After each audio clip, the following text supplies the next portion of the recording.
हर बदलते शख्स के साथ जिंदगी के मायने बदल जाते हैं। एक छोटी सी धरती पर कितने संसार बस जाते हैं।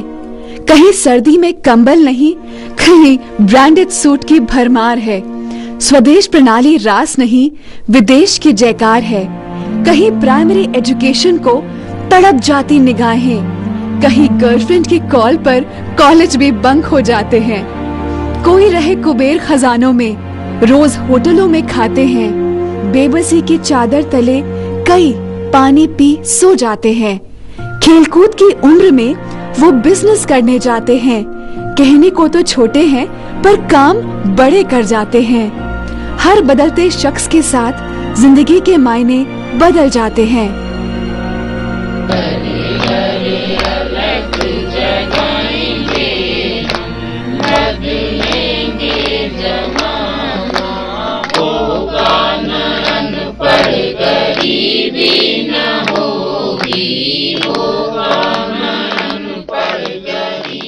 जी, मेरा नाम दिलीप सेवार्थी है और मैं एक सोशल वर्कर हूँ।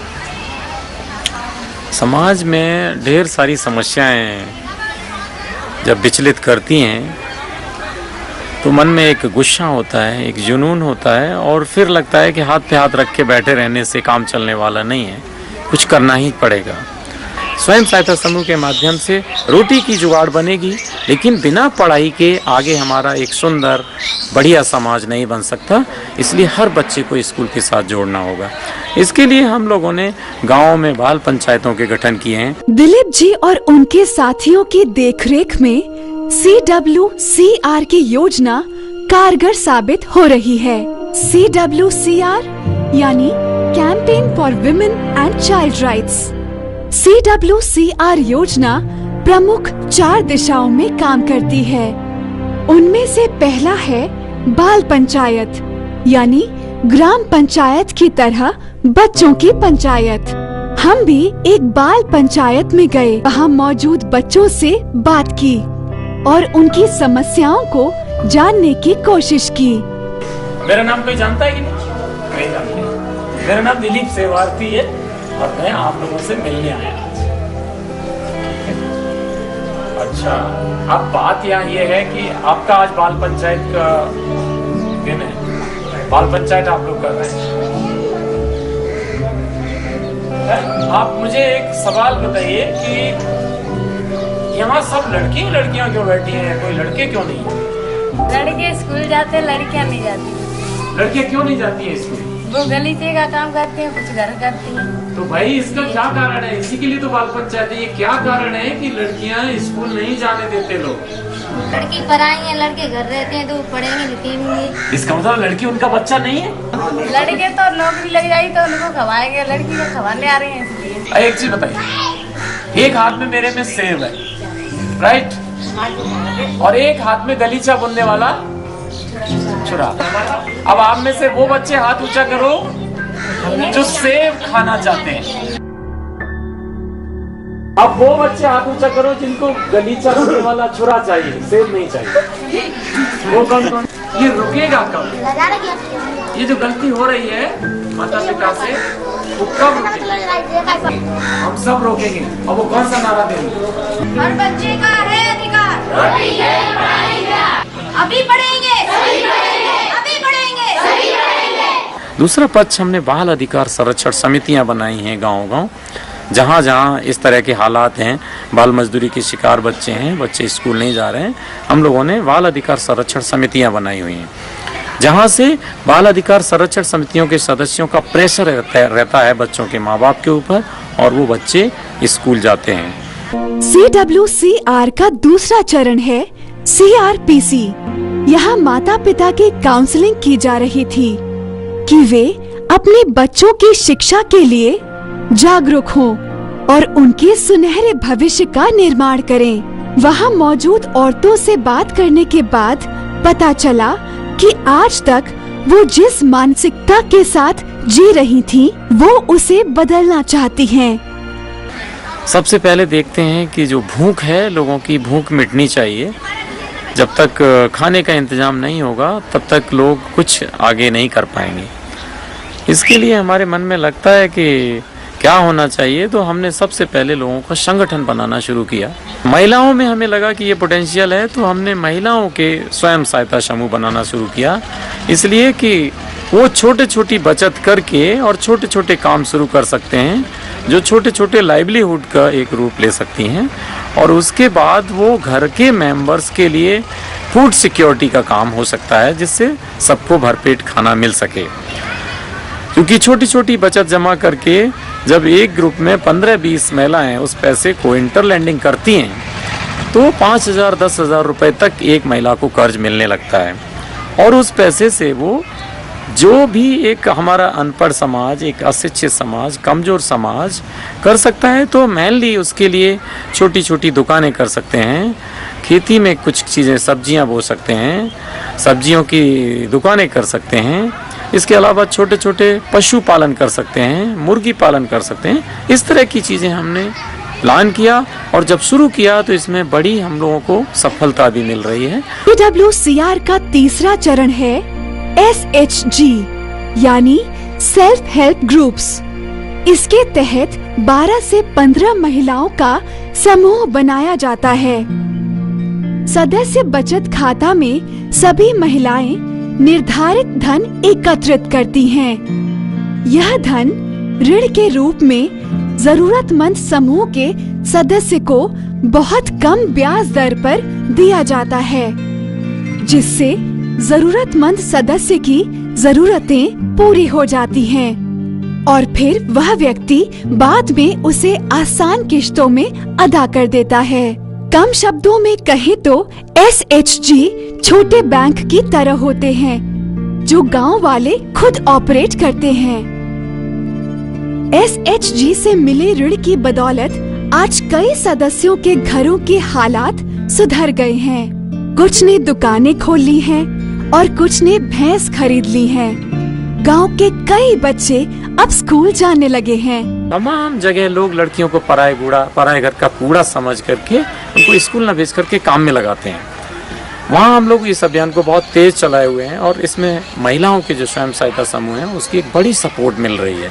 महिलाओं के स्वयं सहायता समूह के माध्यम से महिलाओं के समूह की मीटिंग होती है, उसमें पूरे प्रस्ताव पास होते हैं कि जिसका बच्चा पढ़ने नहीं जाएगा, जिसकी लड़की पढ़ने नहीं जाएगी, उसको स्वयं सहायता समूह से कर्ज नहीं मिलेगा।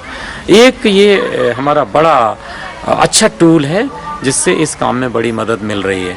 हमारे देश में वाल्मीकि समाज की बहुत बुरे हालात हो गए, उसके पास न जमीन है न आमदनी के कोई साधन है, तो वहाँ भी हमने ये समझा कि इस चीज़ का बड़ा अच्छा होगा और बड़ा अच्छा प्रभाव आएगा, तो हमने महिलाओं को SHG के साथ जोड़ना शुरू किया। दूसरा पक्ष हमने देखा कि सिर्फ SHG से और अनपढ़ समाज के इस तरह के छोटे संगठन बनाने से भी काम नहीं चलता, तो हमने एजुकेशन की तरफ मुख मोड़ा, जिसमें हमने सबसे पहले देखा कि जो बच्चे काम कर रहे हैं और स्कूल का मुंह नहीं देखा है, और सबसे ज़्यादा वो हैजार्डस जो खतरनाक काम है, कारपेट वीविंग का काम, गिलास इंडस्ट्री में चूड़ी का काम, उस काम में जो बच्चे लगे हुए हैं, हमने कहा कि जो बच्चे स्कूल जा सकते हैं, जो जा पा रहे हैं, भले ही स्कूल में कम पढ़ाई हो रही है, लेकिन सबसे पहले हमें उन बच्चों के लिए काम करने की ज़रूरत है जो स्कूल जा ही नहीं रहे, बाल मजदूरी के शिकार हैं, मासूम बच्चे हैं, 8 साल 10 साल 6 साल 12 साल की उम्र है, गलीचा बुन रहे हैं, चूड़ी का काम कर रहे हैं, भैंस चराने का काम कर रहे हैं, खेती में काम कर रहे हैं। ऐसे बच्चों को हम लोगों ने हटाने के लिए, एजुकेशन से जोड़ने के लिए पूरा एक अभियान बना रखा है। चौथा चरण है NFE यानी नॉन फॉर्मल एजुकेशन।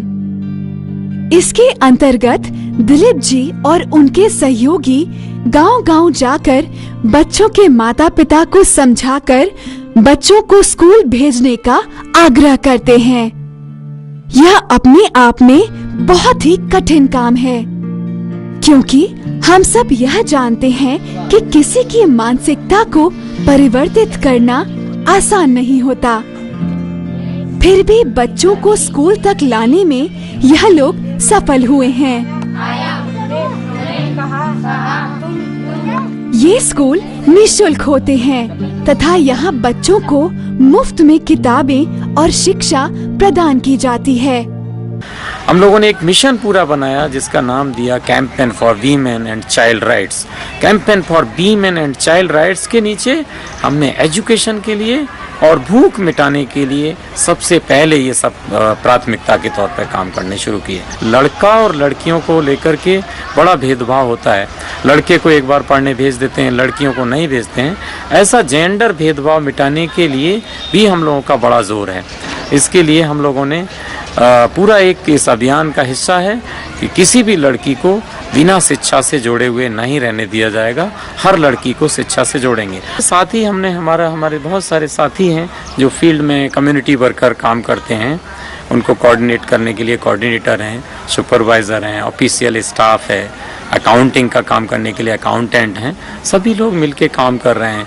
इसके लिए ये अभियान हमने इस तरह का सोचा है कि अभियान तभी रुकेगा जब हमारे देश का एक एक बच्चा शिक्षा से जुड़ जाएगा और हर घर से हम भूख मिटा देंगे।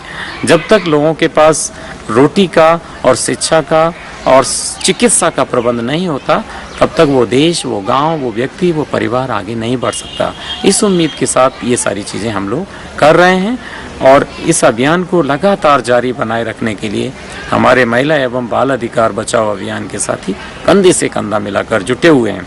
हम लोग गांव-गांव अलग जगा रहे हैं, जागरूकता कैंप लगा रहे हैं, रैलियां कर रहे हैं।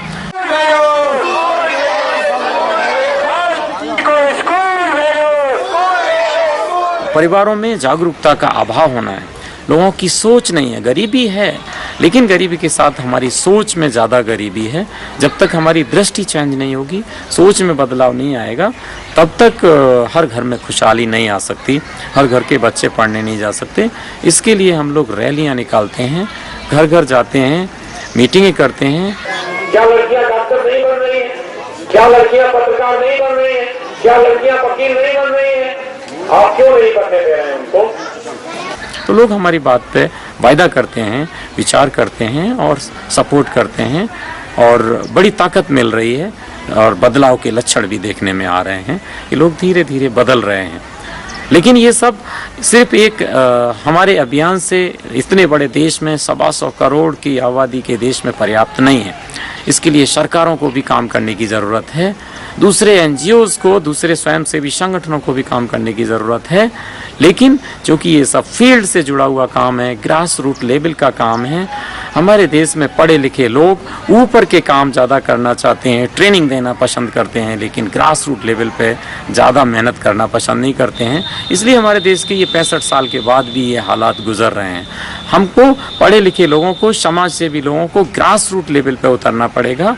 ज़बरदस्त जागरूकता की ज़रूरत है, लोगों की सोच में बदलाव लाने की ज़रूरत है, लोगों का माहौल बदलने की ज़रूरत है, जिससे ये भेदभाव खत्म हो, हर बच्चा स्कूल से जुड़े, हर लड़की और हर महिला को सम्मान मिले और सबको शिक्षा और स्वास्थ्य की पूरी सुविधाएं हों। इसी के साथ मैं अपनी वाणी को विराम